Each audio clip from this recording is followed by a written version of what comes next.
Bienvenidos a un nuevo tutorial en el que trataremos de explicar qué es la Flipped Classroom. En español sería clase invertida o clase del revés. Estará dividido en dos vídeos. En la primera parte, más general, explicaré lo que se entiende por clase invertida, sus fundamentos teóricos, las diferencias con el modelo tradicional y trataré de estudiar su compatibilidad con el método BES. En el segundo vídeo trataremos aspectos más concretos, cómo se desarrolla la ampliación de los roles tanto del profesor como del estudiante, cómo se trabaja con el nuevo sistema en clase y en casa, en lo que llamaremos espacio individual y espacio de grupo. Como introducción podemos decir que la clase invertida puede ser la pieza que falta en el sistema educativo. No la última, pero sí una importante, que acaba de cerrar o posibilitar la reforma que las nuevas pedagogías aportan. Estamos viviendo una apasionante época de innovación pedagógica, materializada en nuestro centro desde hace años con el modelo BES, y la clase al revés puede ser un complemento que favorece el trabajo que se está realizando, aumentando el tiempo destinado al aprendizaje activo en el aula. Pero, ¿qué es la Flipped Classroom? Decía Confucio allá por el año 500 a.C. Me lo contaron y no lo entendí. Lo vi y lo entendí. Lo hice y lo aprendí. Sin saber nada de neurociencia o de pedagogías modernas, acertó de pleno. Se aprende haciendo. Aquí vemos la pirámide de Maslow. En ella se puede apreciar la eficacia de los distintos métodos que se pueden aplicar en el aula. Se puede observar que utilizando métodos pasivos como leer, repetir, apenas queda un aprendizaje de un 5 o un 10%, mientras que los métodos activos, la práctica, el enseñar a otros, producen aprendizajes mucho más significativos. Por lo tanto, parece lógico destinar más tiempo y de más calidad a este tipo de aprendizaje activo. La clase tradicional o enciclopédica, en la que se ha estado trabajando desde el siglo XIX, se estructuraba así. Primero, la clase magistral, el profesor explicando en la pizarra. Luego, la teoría repetida mecánicamente. La memorización, después lectura del libro de texto y una unidad didáctica, un tema que se desarrollará en 15 días. Esto nos suena a todos, incluso a nuestros abuelos. La segunda parte del método es la que tiene lugar en casa, con los deberes. En la clase, muchos alumnos probablemente no se enterarán de casi nada y llegan a casa a hacer un ejercicio, una práctica, los deberes, a los que se enfrentarán solos en un principio o acabarán pidiendo ayuda a sus padres o, en el mejor de los casos, buscando la solución en la red. No sé si os suenan estas expresiones. Esto no lo ha explicado en clase. No lo entiendo. No sé qué tengo que hacer. No me sale. Si te suenan, mala señal. Este sistema produce una profunda sensación de frustración en el alumno y por lo tanto su desmotivación, sin hablar de los conflictos y discusiones familiares que puede provocar.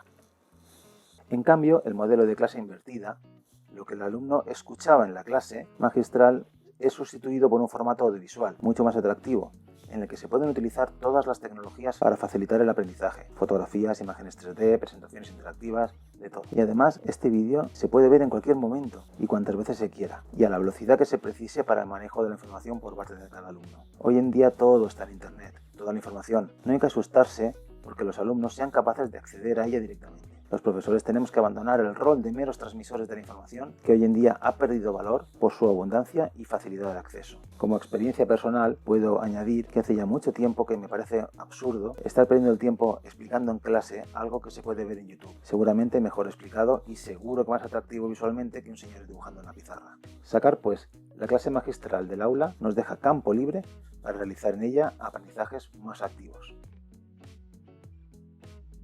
No se trata solo de ver vídeos en casa. Esto sería otro tipo de metodología a la que llamamos Blended Classroom. Se trata de ganar espacio para un aprendizaje más activo y dinámico. Como hemos dicho, tenemos la pieza que nos faltaba para la optimización del tiempo de una forma más útil y inteligente. No se trata, pues, de un piso más en esta hamburguesa educativa que estamos viviendo en estos momentos, en la que tenemos cientos de métodos y teorías educativas acumuladas que ya no se pueden tragar de una sola vez, sino que es una gestión del tiempo más eficiente, más inteligente. El tiempo que se dedica a la innovación y a la reflexión aumenta, y disminuye el tiempo en el que se realiza una clase magistral. Tampoco se trata de realizar una innovación sin reflexión, en la que se sustituye directamente un método que ya estaba probado durante años por la única razón del odio a lo tradicional o porque todo lo nuevo sea mejor. Este método presenta mejoras indudables, está basado en la experiencia y en ensayos, aunque también puede generar dudas y tener ciertos riesgos. Siempre que se produce un cambio, aparecen las dudas, pero no podemos esperar a tener todas las certidumbres. Tenemos que afrontar nuevos retos en educación y no podemos esperar a tener todas las certezas posibles. Eso produce parálisis. Hemos de salir de nuestra zona de confort dentro de una innovación reflexiva y sometida siempre a la autoevaluación.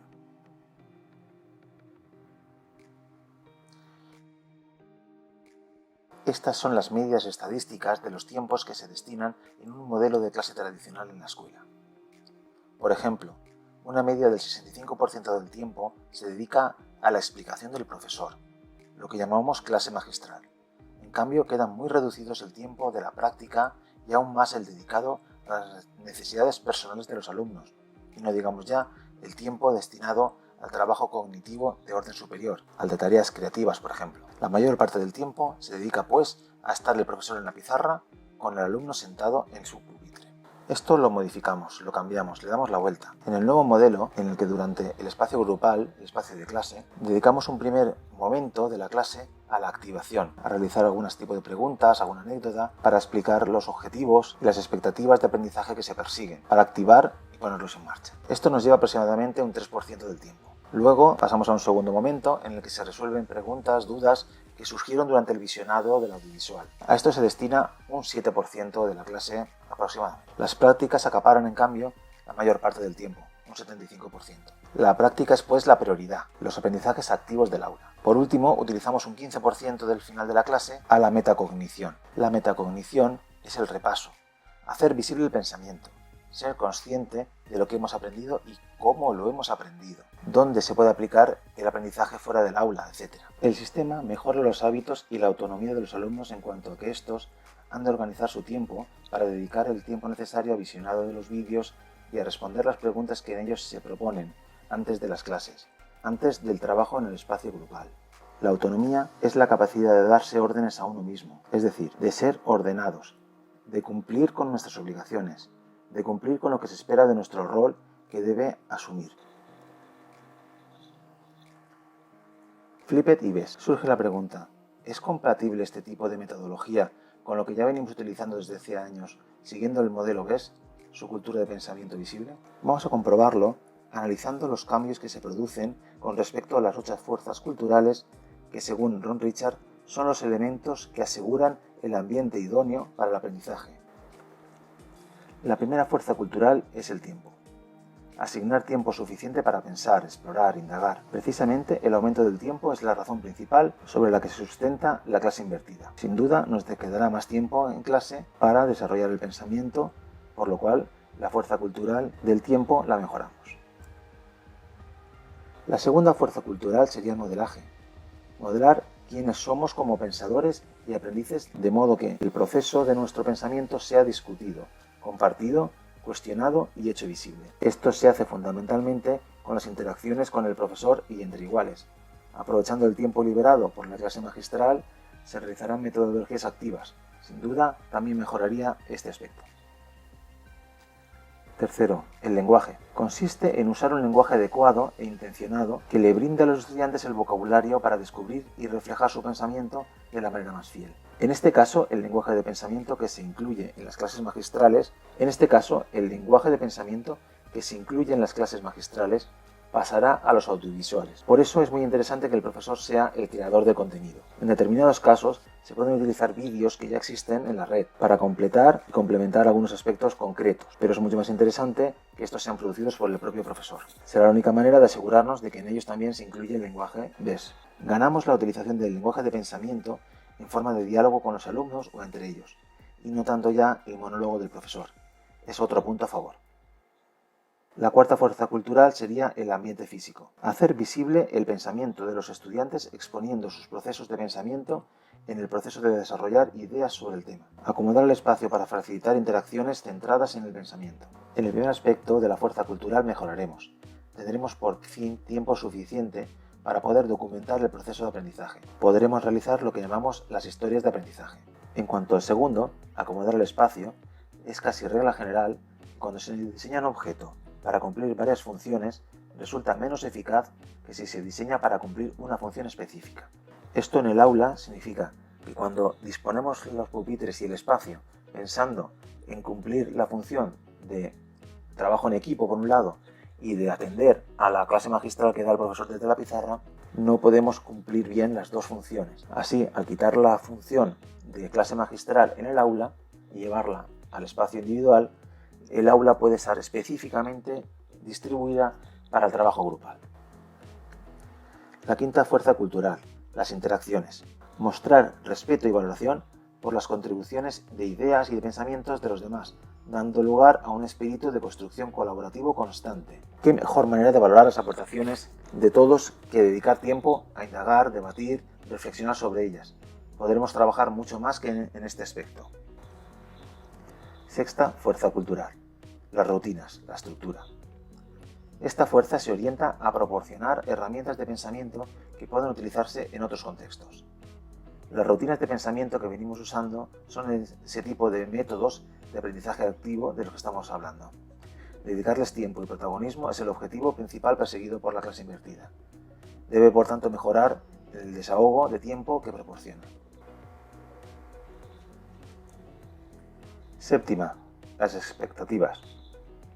Establecer una agenda de comprensión, dejando expectativas claras. Centrarse en el valor del pensamiento y el aprendizaje como resultado, y no considerar como resultado solamente los temas vistos en la planificación. Las expectativas y objetivos curriculares y cognitivos han de quedar muy claros previamente en los dos modelos, pero aquí tenemos espacio para ampliarlos, para ampliar la planificación. Octava y última, las oportunidades. Dar espacio a actividades específicas que requieran que los estudiantes se comprometan a pensar, entendiendo el desarrollo y la comprensión como parte primordial de la experiencia de clase. Durante las clases surgen oportunidades de crecimiento, por preguntas o dudas de los propios alumnos, porque se detectan ámbitos de interés en ellos, etc. En esta nueva metodología se pretende aprovechar ya que tenemos más tiempo. Así pues, creo que todas las fuerzas culturales mejoran con la aplicación del método Flipped, según la comprobación realizada.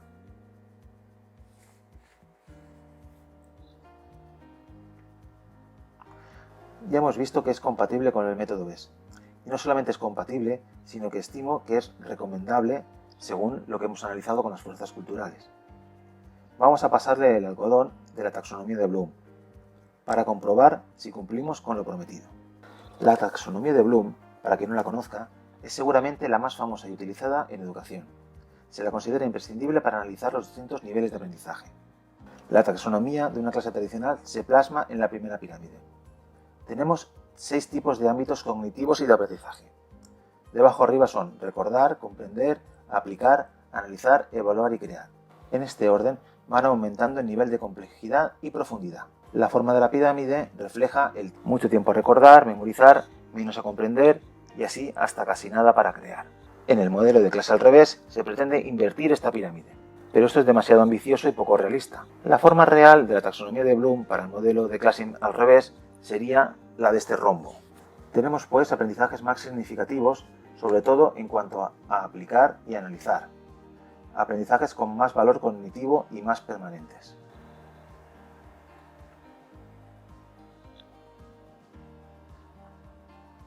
Ya hemos estado hablando del modelo tradicional constantemente. Voy a analizarlo con más detalle. Cómo se funciona en él y los problemas que tiene. En primer lugar, tenemos el tema de la disrupción en el aula. Una disrupción es una interrupción súbita de algo. En nuestro caso, una interrupción súbita de la explicación del profesor en el aula, de la clase magistral. Ya sea de forma fortuita, puede ser simplemente un libro que se cae, una ventana que se cierra de golpe, una llamada de interfono, etc. La disrupción también puede ser intencionada o incluso malintencionada, un comentario, unas risas, y ya la concentración y el ambiente del aula se ha roto. La distracción. Ya hablaré con más detenimiento en un tutorial que tengo en mente para el futuro. De momento, solo reseñar que creo que la capacidad de mantener la atención voluntaria es algo más significativo en estos momentos incluso que el coeficiente intelectual del alumno. Como digo, la atención es el nuevo coeficiente intelectual. ¿Y dónde pensamos que hay más distracciones? ¿En un aula con 30 compañeros o en el espacio individual controlado, en casa? Durante la clase tradicional, mientras el profesor explica, hay demasiado ruido, demasiada gente, demasiadas cosas que pueden distraernos. Hay demasiados distractores, en definitiva. Otro aspecto que siempre me ha preocupado es lo que yo llamo el tiempo de ejecución. Llamo así al tiempo destinado a escribir o dibujar en la pizarra.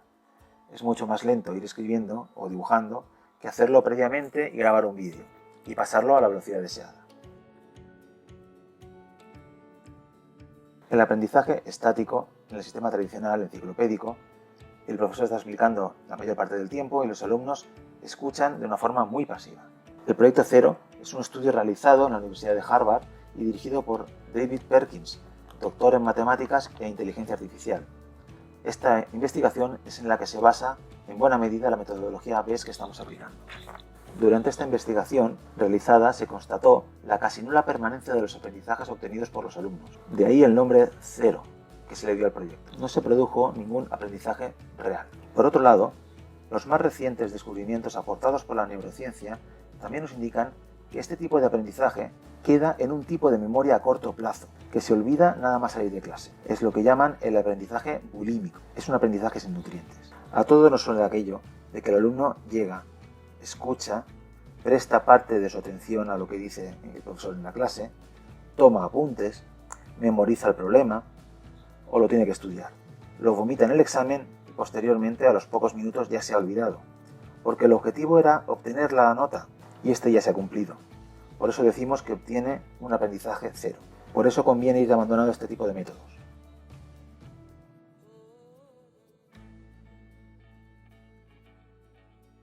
Por otro lado, la clase invertida consigue un entorno personal de aprendizaje, es decir, optimiza el tiempo de trabajo, aumenta el tiempo en el que el alumno dispone de la ayuda del profesor y de la de los compañeros, porque aprendemos en grupo, aprendemos con otros y de otros. El cerebro es un órgano social. Podemos además utilizar todas las tecnologías TIC para hacer más atractivos los contenidos, imágenes, vídeos, etc., para contextualizar los conocimientos impartidos. Podemos además dedicar mucho más tiempo a la investigación, a la atención personal a los alumnos, profundizar en los aprendizajes, a indagar, a reflexionar, a debatir, es decir, a trabajar con una memoria razonada y a practicar. Porque como he dicho al principio, tener la información no es aprender. Comprender no es aprender. Aprender es un hacer. Bueno, pues hasta aquí la primera parte del tutorial. Os espero en la próxima, en la que ya hablaremos con más detenimiento de los roles que se le añaden al estudiante y al profesor y de cómo se trabajará en el espacio individual y en el espacio grupal. Un saludo, hasta pronto.